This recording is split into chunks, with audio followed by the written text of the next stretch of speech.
Kuwa ni watu wa kudanganyana kwamba ukitaka kwenda kwenye msiba vaa za aina fulani, au ukitaka kwenda club vaa nguo za aina fulani. Lakini kwa mtu yeyote aliye makini, hili swala la uvaaji haliwezi kumpiga chenga hata kidogo, kwani atajua kuwa uvaaji ni mojawapo wa njia inayotumiwa na wengi kupima tabia ya mtu. Kiufupi, mavazi ya mtu yanawakilisha uhusika, tabia ya mtu fulani. Wanasaikolojia wanasema kuwa kitu akifanyacho mtu kina sababu zake, hata kama zinaweza kuwa mbaya. Haiwezekani mtu ajichore tattoo kwa kutumia kitu chenye ncha kali halafu bado isiwe na sababu.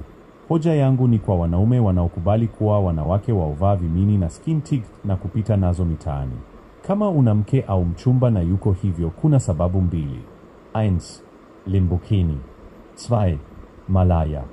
Kama kwa malaya ulimbukeni utamfanya awe malaya. Mtu anapokuwa na kitu harafu kwa makusudi anataka watu wakione, ina maana kuwa hawezi kuwanyima pindi watapokiomba walau kukishika tu, kama sio kukitumia ili kuona uzuri wake. Hapa andika maumivu.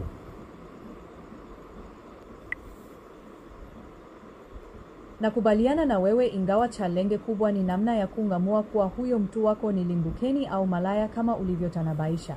Nafikiri hakuna mwanaume au mwanamke yeyote yule duniani ambaye anapenda kuolewa na mtu mwenye tabia ulizozielezea hapo juu.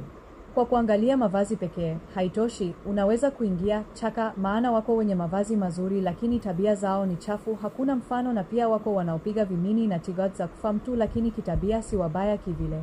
Kwa upande wangu, naona uchunguzi wa tabia na kupeana muda wa kukaa karibu na kuzoeana kwa muda fulani kunaweza kusaidia kung'amua baadhi ya tabia na kukupa nafasi ya kufanya maamuzi sahihi.